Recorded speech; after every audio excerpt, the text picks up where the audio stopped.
Hello friends, स्वागत है आपका हमारे YouTube channel UP PCS capsule में। मेरा नाम है अभिषेक डंडरियाल और आप सभी को पता है हम अपने इस चैनल के माध्यम से यूपी ट्रिपल एससी वन दरोगा 2022 की जो मुख्य परीक्षा है उसके सिलेबस को टॉपिक बाय टॉपिक कवर कर रहे हैं। और इससे पहले हम इसके 5 वीडियोस ऑलरेडी अपने चैनल पर अपलोड कर चुके हैं, तो अगर अभी तक आपने वो नहीं देखे हैं तो प्लीज उनको देख लीजिए, वो आपकी तैयारी में काफी हेल्पफुल साबित होंगे। इसके अलावा आप अगर हमारे चैनल पर नए हैं तो आप हमारा चैनल को लाइक शेयर और सब्सक्राइब जरूर करें। इसके अलावा इस वीडियो के पीडीएफ के लिए हमारा टेलीग्राम ग्रुप आप ज्वाइन कर सकते हैं, वहां पर हम इसको बिल्कुल फ्री ऑफ कॉस्ट प्रोवाइड करा रहे हैं। तो चलिए शुरू करते हैं। आज का जो हमारा टॉपिक है वो टॉपिक 6 है। देखिए टॉपिक ये थोड़ा सा दिखने में छोटा लग रहा है, हाथी और टाइगर रिजर्व, लेकिन टॉपिक ये थोड़ा सा बड़ा है। सिर्फ टाइगर रिजर्व के नाम और हाथी रिजर्व के नाम पढ़ने से कुछ नहीं होगा। मैंने पूरा इसको डिटेल में समझाने की कोशिश की है, तो मैं इसको 2 पार्ट में बना रहा हूं।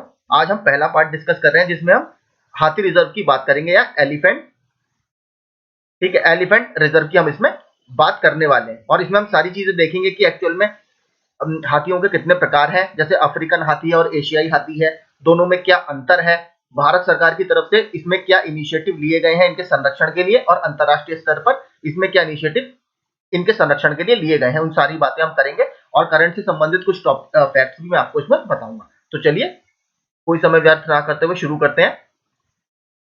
ठीक है, ये हमारा देखिए टॉपिक 6 है और इसका पार्ट 1 एलिफेंट रिजर्व हम आज डिस्कस करेंगे। हाथी रिजर्व इसको हिंदी में बोला जाता है।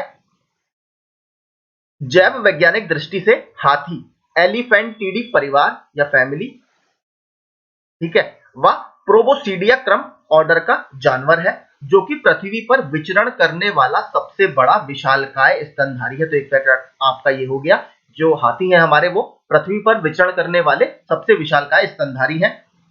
एशियाई हाथी, इसका जो ये देखिए वैज्ञानिक नाम है, ठीक है, इन दोनों को भी आप जरूर याद कीजिएगा। फैक्ट्स में देखिए आपसे कुछ भी पूछ सकता है। तो इसका जो वैज्ञानिक नाम है एशियाई हाथी का वो है एलिफस मैक्सिमस।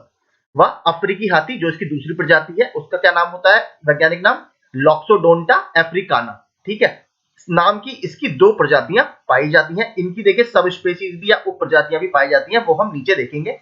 अक्टूबर 2010 में हाथी को भारत का राष्ट्रीय विरासत पशु, इंग्लिश में इसको बोला गया है नेशनल हेरिटेज एनिमल, ठीक है।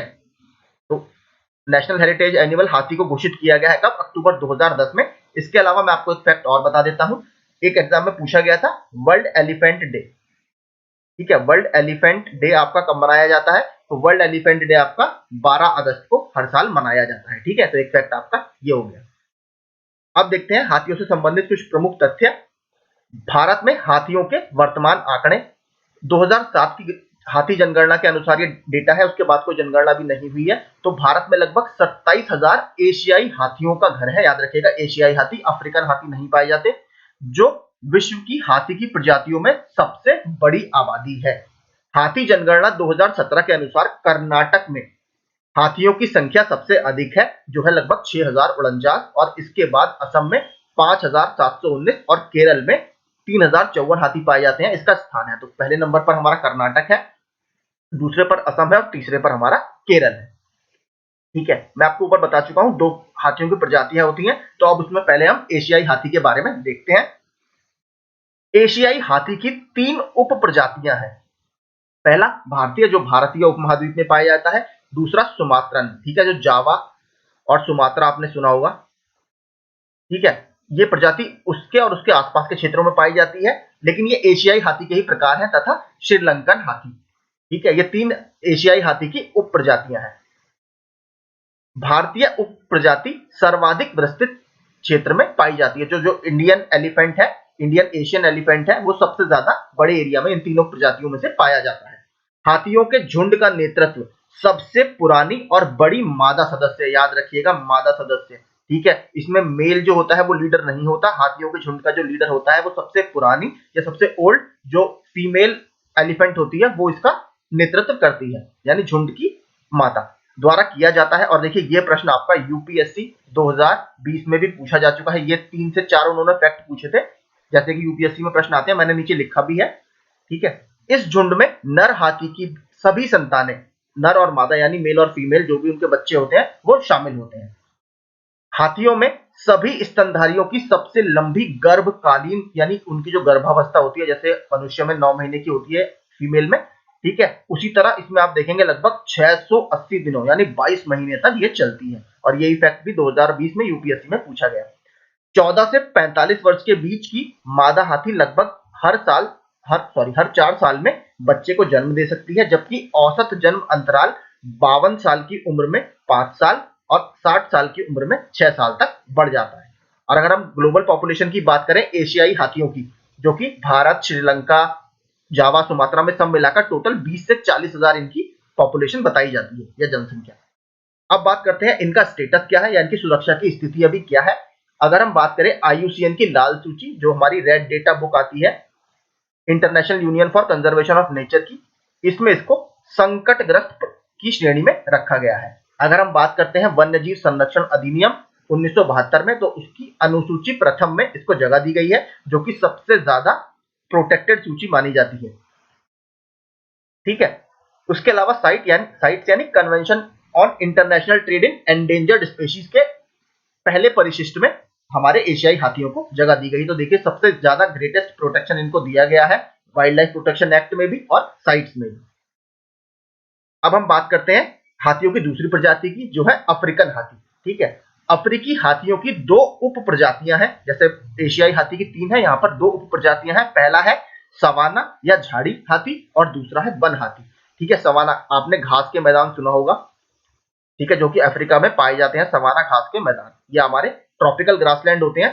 तो एक प्रजाति इन क्षेत्रों में पाई जाती है और दूसरा जो घने जंगलों में रहते हैं, दूसरी वो प्रजाति है, वो इससे थोड़ी सी अलग होती है, लेकिन दोनों अफ्रीकन हाथी के ही प्रकार है। और इनकी वैश्विक जनसंख्या देखिए एशियाई हाथियों से ज्यादा है, लगभग 4 लाख ये पाए जाते हैं। अब देखते हैं इनकी सुरक्षा की स्थिति क्या है। IUCN की लाल सूची में इनको क्या स्थान दिया गया है। अगर हम अफ्रीकन सवाना हाथी की बात करें यानी घास के मैदान वाले हाथी की बात करें, तो इन्हें संकटग्रस्त की श्रेणी में रखा गया है। और अगर अफ्रीकी वन हाथी यानी जो फॉरेस्ट में रहते हैं, जंगलों में रहते हैं, उनको अति संकटग्रस्त की श्रेणी में रखा गया है। तो देखिए अफ्रीकन हाथी का अलग अलग है, जबकि अगर हम एशियाई हाथी की बात करें तो वहां पर जो तीनों प्रजातियां हैं उसका सेम स्टेटस है। यहाँ पर याद रखिएगा अफ्रीकन जो सवाना हाथी है उसका अलग स्टेटस है और जो अफ्रीकन वन हाथी है उसका अलग स्टेटस है। और साइट्स में देखिए इसको परिशिष्ट 2 में रखा गया है, जबकि एशियाई हाथी को परिशिष्ट प्रथम में रखा गया है, जो कि हाईएस्ट प्रोटेक्शन वाला परिशिष्ट है, ठीक है। अब देखिए आपके मन में सवाल आ रहा होगा, हाथी तो देखिए दोनों देखने में एक जैसे लगते हैं, लेकिन ऐसा नहीं है, देखिए दोनों में काफी अंतर है, ठीक है। वो मैं आपको इस टेबल के माध्यम से बताने की कोशिश करूंगा कि अफ्रीकी हाथी और एशियाई हाथी में क्या क्या अंतर है। देखिए हिंदी में मुझे टेबल ये नहीं मिल पाई, इसलिए मैंने इसको इंग्लिश में ही समझा दूंगा आपको, ठीक है। अफ्रीकन हाथी एक तरफ और एक तरफ एशियाई हाथी। सबसे पहला जो पैरामीटर है वो है ईयर यानी कान, ठीक है, larger size with fan shaped year, ठीक है। जो अफ्रीकन हाथी होते हैं उनके कान एशियाई हाथियों से काफी बड़े होते हैं और ये कहा जाता है कि ये इनकी गर्दन तक भी जाते हैं ऑलमोस्ट, आप देख सकते हो पिक में। और जो एशियाई हाथी होते हैं उनके जो कान होते हैं वो थोड़े गोल शेप के होते हैं, ठीक है, और वो लगभग काफी छोटे भी होते हैं, देखिए स्मॉलर साइज। दूसरी अगर बात करें तो वो है आपके सर का शेप, ठीक है। आप देखेंगे दोनों के सर के शेप में भी आपको अंतर दिखाई दे रहा होगा। जो अफ्रीकी हाथी होते हैं उनका राउंडेड हेड होता है यानी थोड़ा गोल हेड होता है, लेकिन अगर हम एशियाई हाथी की बात करें तो उसमें आपको लगभग कुछ ट्विन डोम्ड हेड आपको देखने के लिए मिलेगा। ट्विन डोम्ड मतलब जैसे एक तरह से आप समझिए 2 उभरे हुए भाग आपको इसकी जो स्कल है, खोपड़ी है, उसमें देखने के लिए मिलेंगे, ठीक है, with an intent running up to the centre of the head, यानी आपका जो मान लीजिए खोपड़ी है तो यहाँ पर आपको बीच में सेंटर में एक इंडेंटेशन यानी थोड़ा सा गहराव देखने के लिए मिलेगा। तीसरी बात करें तो ये बात करते हैं अब टस्क की, ठीक है। बिगर टस्क, इनकी जो टस्क होती है वो ज्यादा बड़ी होती है और जो मेल और फीमेल होता है इन दोनों में ही ये मौजूद रहती हैं। अगर बात करें एशियाई हाथियों की, स्मॉलर टस्क, इन पे जो टस्क मिलती है वो छोटी मिलती है और ज्यादातर ये केवल हमें मेल में ही देखने के लिए मिलेंगे। मोस्ट फीमेल और some male have small tusk called tushes, ठीक है, और ज्यादातर जो होंगे ये छोटे भी होंगे। अब बात करते हैं ट्रंक की यानी सूंड की। Visible and heavily ringed with 2 distinct fingers at the end of its trunk, ठीक है। ये बहुत आराम से आपको दिख जाएगा, जो उसकी सूंड होगी उसमें कई सारे आपको दरारें दिखाई देंगी अफ्रीकन हाथियों में। लेकिन अगर बात करें हम, और ये जो सूंड होगी ये अंत में लगभग इस तरीके से आपको देखेंगे, ये 2 भागों में आपको 2 फिंगर्स की तरह बटी हुई दिखाई देगी। और अगर बात करें हम एशियाई हाथियों की तो इसमें केवल ये सीधे सीधे एक फिंगर की तरह आपको दिखेगी लास्ट में at the end of its trunk, यानी इसकी सूंड लास्ट में केवल एक भाग में बटी होगी।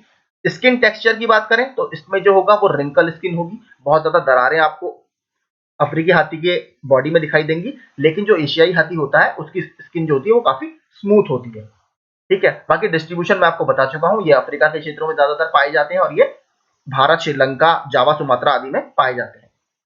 अगर हम लाइफ स्पैन की बात करें तो ये लगभग 70 साल तक जीते हैं अफ्रीकन हाथी, और जो एशियन हाथी हैं वो लगभग 48 साल तक जीते हैं, तो यानी इनकी जो जीवन प्रत्याशा है वो कम है। ठीक है, तो देखिए यही मुख्य अंतर थे। आई होप आपको ये समझ में आ गया होगा, बाकी आप पीडीएफ से पूरा डिटेल में इसको पढ़ लीजिएगा।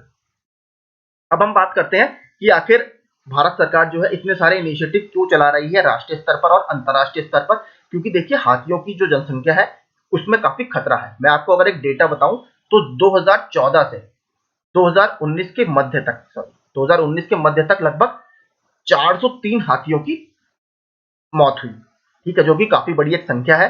ठीक है, इसलिए आप देख लीजिए काफी ज्यादा हाथियों की वृद्धि हो रही है, और इसको खतरा किसकी चीज से है वो हम देखते हैं। पहला, शिकार में वृद्धि। देखिए आपको पता है जो हाथियों के दांत होते हैं उसका काफी ज्यादा इलीगल ट्रेड या अवैध व्यापार किया जाता है। दूसरा, प्राकृतिक आवास का नुकसान। जो हाथियों का नेचुरल हैबिटेट है या प्राकृतिक आवास है उसको काफी ज्यादा नुकसान होना पड़ रहा है, चाहे वो शहरीकरण हो, ठीक है, चाहे वो औद्योगिकरण हो आपका, ठीक है, कई सारे कारण हैं, चाहे वो वनों का कटाव हो जिसकी वजह से इनके प्राकृतिक आवास का नुकसान हो रहा है। इसके अलावा मानव हाथी संघर्ष, देखिए ये काफी बड़ा कारण है जिसकी वजह से हाथियों की मौतें भी होती हैं, और इवन जो नागरिक है भारत के उनकी भी मृत्यु होती है, तो इसमें दोनों तरफ से डैमेज होता है। ठीक है, इसको रोकने के लिए सरकार ने काफी ज्यादा प्रयास किए हैं, मैं भी आपको नीचे बताऊंगा। स्पेशल एक पूरी स्कीम इसके लिए चलाई जा रही है। अगला, हाथियों को कैद में रखकर प्रतिकूल व्यवहार करना। ठीक है, जो हाथियों को आप कैप्टिविटी में रखते हो, हाथियों या हाथी पर्यटन के कारण दुरुपयोग, और उसके अलावा क्या खतरा हो रहा है, बड़े पैमाने पर खनन और कॉरिडोर का विनाश। ठीक है, एलिफेंट कॉरिडोर्स होते हैं, ठीक है, एलिफेंट कॉरिडोर्स मैं आपको बताता हूं। 2011 का एक डिसीजन था मद्रास हाई कोर्ट का, आई थिंक, उसमें कहा गया था कि जो एलिफेंट कॉरिडोर्स होते हैं या फिर हाथियों के लिए आवाजाही के लिए जो गलियारे बने होते हैं उसमें रिजॉर्ट वगैरह इस तरीके की एक्टिविटीज को आप बंद कीजिए। ठीक है, और सुप्रीम कोर्ट ने भी उस निर्णय को दोबारा माना भी था अभी अप्रैल 2022 में। ठीक है, तो लेकिन फिर भी आप देखिए डेवलपमेंटल एक्टिविटीज की वजह से कहीं ना कहीं कॉरिडोर्स का विनाश हो रहा है, जिसकी वजह से हाथी और मानवों के बीच में संघर्ष बढ़ रहा है और दोनों तरफ से इसमें मौतें होती हैं, तो ये काफी बड़े खतरे हैं। अब बात करते हैं इन सभी खतरों को रोकने के लिए भारत सरकार द्वारा क्या क्या कदम उठाए जा रहे हैं। पहला है हाथी के शिकारियों और उनको मारने वालों को गिरफ्तार करने की योजनाएं तथा कार्यक्रम बनाना। जो भी इलीगल या अवैध व्यापार हो रहा है उसको कैसे पकड़ा जाए, या जो हंटिंग चल रही है, शिकार चल रहा है अवैध रूप से, उसको कैसे पकड़ा जाए। राज्यों में विभिन्न हाथी अभ्यारण्यों की घोषणा, ठीक है, जो आपके सिलेबस में है, एलिफेंट रिजर्व, ठीक है, विभिन्न हाथी अभ्यारण्यों की घोषणा और स्थापना करना। उदाहरण के लिए कर्नाटक में मैसूर एलिफेंट रिजर्व और दांडेली एलिफेंट रिजर्व। ठीक है, यानी दो आपके यहीं से आपको पता लग गए। लेंटाना और यूपेटोरियम नामक घासों जो कि आक्रामक प्रजातियां होती हैं, ये हमने कल भी पढ़ा था, इको सेंसिटिव जोन में, इसको इंग्लिश में बोलते हैं इन्वेजिव स्पेसीज। ठीक है, ये जो क्या होती हैं, ये जो स्थानीय प्रजातियां होती हैं उनको खत्म करती हैं और इनकी ग्रोथ रेट बहुत तेज होती है, यानी ये फैलती बहुत तेजी से हैं, और जो स्थानीय प्रजातियां होती हैं उनको नुकसान पहुंचा देती हैं। और इसमें सरकार ने क्या कदम उठाए हैं कि इन आक्रामक प्रजातियों की पहचान करना और इनको रोकना, ठीक है, और इनकी सफाई कर कर हाथियों को उन्हें खाने से रोकना। अगला, मानव हाथी संघर्ष को रोकने के लिए बाड़ों का निर्माण करना। ठीक है, अब लेकिन देखिए थोड़ा जो बाड़ों का निर्माण करना है इसमें आप एक चीज समझिए, मान लीजिए आपका एक खेत है, इसके चारों तरफ आप बाड़ों का निर्माण करोगे तो देखिए इसमें आपका खर्चा भी आता है। ठीक है, जिससे आप बाड़े लगवाओगे, अगर खुद भी लगाओगे आपका समय भी वेस्ट होता है और काफी मतलब ये एक तरह से लेबोरियस टास्क है, मतलब काफी मेहनत भी लगती है। इसका एक सॉल्यूशन सरकार ने अभी निकाला है, मैं आपको नीचे दिखाऊंगा, वो पूरा प्रोजेक्ट हम पढ़ेंगे अभी ठीक से। इसके अलावा गज यात्रा एक राष्ट्रव्यापी जागरूकता अभियान है। गज मतलब हाथी को संस्कृत में बोलते हैं, तो उसकी अवेयरनेस बढ़ाने के लिए एक राष्ट्रव्यापी जागरूकता अभियान चलाया जाता है गज यात्रा के नाम से, जिसमें हाथियों एवं हाथी गलियारों को सुरक्षित करने की आवश्यकता पर प्रकाश डाला गया है। इसके अलावा देखिए जो महावत होते हैं, ठीक है, यानी जो हाथियों की मेंटेन या देख रेख करते हैं, जो लोग सवारी करते हैं और हाथियों की देखभाल करते हैं, उनके परिवार हाथियों के कल्याण में महत्वपूर्ण भूमिका निभाते हैं। देखिए अगर आप भी अपने घर में, सबसे अच्छा एग्जांपल ले, अगर आप कोई पेट या डॉग पालते हैं तो उससे आपका एक इमोशनल अटैचमेंट हो जाता है। इसी तरह जो हाथियों को देख रेख करते हैं महावत, उनका भी हाथियों से कहीं ना कहीं एक इमोशनल अटैचमेंट हो जाता है और वो व्यक्तिगत स्तर पर उनके संरक्षण के लिए अपने फैमिली के साथ काम करते हैं। ठीक है, अब देखते हैं, देखिए कुछ इनिशिएटिव जो भारत सरकार द्वारा चलाए जा रहे हैं, ये उसमें सबसे इंपॉर्टेंट है। ठीक है, ये मैचिंग वगैरह में लगातार हर एग्जाम में पूछा गया है, तो इसको पढ़ते हैं। हाथी परियोजना या प्रोजेक्ट एलिफेंट, यह एक केंद्र प्रायोजित योजना है और हाथियों, उनके आवास तथा गलियारों की सुरक्षा के लिए फरवरी 1992 में ये शुरू की गई थी। तो ये साल आपके लिए इंपॉर्टेंट है, इस साल को आप जरूर याद रखिए। फरवरी 1992 में ये स्टार्ट की गई है और ये सेंट्रली स्पॉन्सर्ड स्कीम है। ठीक है, केंद्रीय प्रायोजित योजना है। इसके अलावा पर्यावरण, वन और जलवायु परिवर्तन मंत्रालय परियोजना के माध्यम से देश के प्रमुख हाथी रेंज राज्यों, ठीक है, या एलिफेंट रेंज जो स्टेट है जहां पर हाथी पाए जाते हैं, उनको वित्तीय एवं तकनीकी सहायता प्रदान करता है। ठीक है, जिन स्टेट्स में एलिफेंट पाए जाते हैं भारत में, उनको फाइनेंशियल हेल्प करता है। ठीक है, वित्तीय रूप से मदद करता है और तकनीकी सहायता, यानी जो आपके अधिकारी हैं मुख्य रूप से पर्यावरण से संबंधित, वो उनको साइंटिफिक हेल्प देते हैं कि आप कैसे साइंटिफिक या एक तरह से वैज्ञानिक रूप से इन हाथियों के संरक्षण में कार्य कर सकते हैं। ठीक है, तो ये हाथी परियोजना का देखिए लोगो है भारत सरकार का, गवर्नमेंट ऑफ इंडिया, 1992 में लॉन्च किया गया था। इसके अलावा अंतरराष्ट्रीय स्तर पर एक बहुत फेमस कार्यक्रम चलाया जाता है हाथियों की अवैध हत्या की निगरानी, इसको बोलते हैं माइक। माइक बेसिकली इंग्लिश का वर्ड है, उसकी फुल फॉर्म आप देख लीजिए, monitoring of illegal killing of elephants. तो MIKE यहां से निकलकर आता है ये, monitoring of illegal killing of elephants. हाथियों की अवैध हत्या की निगरानी कार्यक्रम वर्ष 2003 में शुरू किया गया था। देखिए सन आप जरूर याद रखिएगा। और ये किसके द्वारा अपनाया गया? Basically conference of parties. ठीक है, जो पार्टीज थी उन्होंने एक रेजोल्यूशन एक्सेप्ट किया, तो साइट्स के पार्टी हैं उन कंट्रीज के द्वारा 2003 में। यह एक अंतरराष्ट्रीय सहयोग है जो पूरे अफ्रीका और एशिया में हाथियों की अवैध हत्या से संबंधित प्रवृत्तियों की जानकारी को ट्रैक करता है। देखिए पूरे ग्लोबल लेवल पर हाथियों की मौत किस कारण से हो रही है, चाहे वो कोई बीमारी हो। ठीक है, वैसे तो बीमारी तो नहीं आएगा क्योंकि इलीगल है, तो मान लीजिए हाथी दांत के लिए अगर मारा जा रहा है, हंटिंग बहुत ज्यादा चल रही है एलिफेंट रिजर्व में, तो उसको ये पूरा ट्रैक करता है पूरे ग्लोबल लेवल पर और फिर उसका डेटा कंपाइल करता है कि इन इन कारणों से हाथियों की मौत एक तरह से जान ली जा रही है और इसको रोकने के लिए आप अपनी राष्ट्रीय योजनाएं बनाइए ताकि क्षेत्र के संरक्षण प्रयासों की प्रभावशीलता की निगरानी की जा सके। तो ये आप पूरा लोगो देख लीजिए, monitoring of the illegal killing of elephant. ठीक है, ये साइट्स का एक इनिशिएटिव है बेसिकली। अगला देखते हैं। अब देखिए ये है वो प्रोजेक्ट रीहैब, जो ऊपर हमने बात की थी कि जो बाड़े बनाए जाते हैं उनकी खेतों की बचाव के लिए, किसानों के फसलों को हाथी काफी ज्यादा नुकसान पहुंचाते हैं, तो उसके चारों तरफ बाड़े पहले बनाए जाते थे, लेकिन ये एक खादी विलेज इंडस्ट्रीज कमीशन की एक नई पहल है। इसको हम पूरा पढ़ते हैं, प्रोजेक्ट रीहैब। देखिए रीहैब का फुल फॉर्म क्या है? रीहैब का अर्थ है reducing elephant human attacks using बीज, यानी मधुमक्खियां। ठीक है, तो हाथियों के बारे में देखिए एक साइंटिफिक फैक्ट ये है कि जो मधुमक्खी की आवाज है उसको हाथी बिल्कुल पसंद नहीं करते और उससे दूर भागते हैं, तो इसी का यूज कर कर जो मानव और हाथी संघर्ष है उसको कम किया जा रहा है। और मैंने आपको बता दिया ये खादी विलेज इंडस्ट्रीज कमीशन की पहल है। हाल ही में यानी 2021 में इसे असम में लॉन्च किया गया। अब देखते हैं प्रोजेक्ट रीहैब आखिर काम कैसे करता है। प्रोजेक्ट रीहैब मधुमक्खी बाड़ यानी बी फेंसेस बनाता है।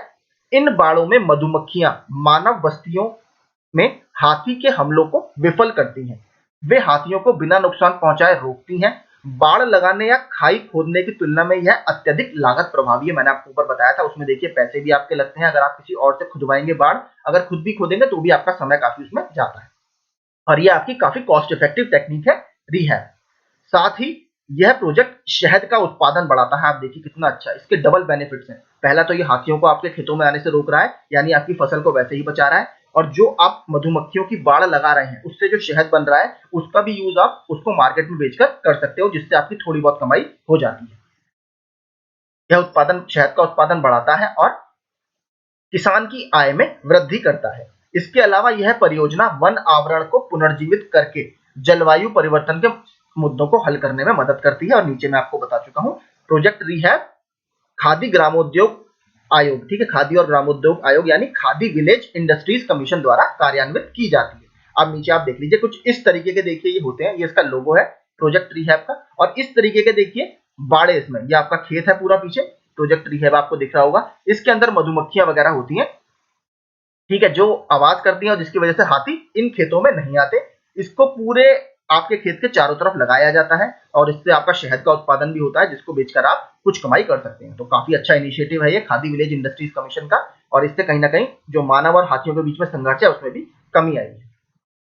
ठीक है, अब ये देख लीजिए पूरा जो आपके सिलेबस का मुख्य टॉपिक है ये रहा। मैंने पूरा देखिए मैप डाल दिया है नवंबर 2022 तक का। इसमें सारे एलिफेंट रिजर्व आप देख सकते हो। उत्तर प्रदेश में 2 है। ठीक है, इस समय 2 रिजर्व उत्तर प्रदेश में है। एक तो उत्तर प्रदेश एलिफेंट रिजर्व है जो कि आपका सहारनपुर और बिजनौर डिस्ट्रिक्ट में स्थित है। इसके अलावा सराई एलिफेंट रिजर्व अभी 2022 में घोषित किया गया है। ये आपका लखीमपुर खीरी वाला जो रीजन है, ठीक है, वहां पर ये स्थित है। इसके देखिए मैं पूरे वीडियो बना चुका हूं, उसके दोनों जो लिंक्स हैं वो मैं अपने वीडियो में पिन कर दूंगा, आप वहां से जाकर उसको देख सकते हैं। इसके अलावा टेलीग्राम ग्रुप पे भी मैंने इसको डाल रखा है, वहां से भी आप देख सकते हैं, स्पेशली उत्तर प्रदेश वाला। ठीक है, उत्तर प्रदेश के सारे एलिफेंट रिजर्व, टाइगर रिजर्व वो हम पहले ही बता चुके हैं, तो उस वीडियो को आप जरूर देखिएगा, वो आपको उत्तर प्रदेश स्पेशल में काफी हेल्प करेगा। ठीक है, तो ये देखिए स्टेट वाइज है पूरे, आपके रिवीजन में काफी हेल्पफुल होंगे। एक ही मैप में आपको सारी चीजें मिल जाएंगी, तो इसको आप पीडीएफ में से आराम से पढ़ लीजिएगा। ठीक है, टोटल 33 है इस समय नवंबर 2022 तक भारत में 33 एलिफेंट रिजर्व हमारे यहाँ मौजूद है। ठीक है, तो देखिए पूरा यही था एलिफेंट रिजर्व का टॉपिक। आई होप मैंने इसको पूरे अच्छे से कवर करने की कोशिश की है। इसके अलावा आपके जो भी सजेशन हो आप प्लीज कमेंट बॉक्स में ड्रॉप कर सकते हैं, और इसका पीडीएफ पाने के लिए आप हमारे टेलीग्राम ग्रुप को जरूर ज्वाइन कीजिएगा। Thank you so much.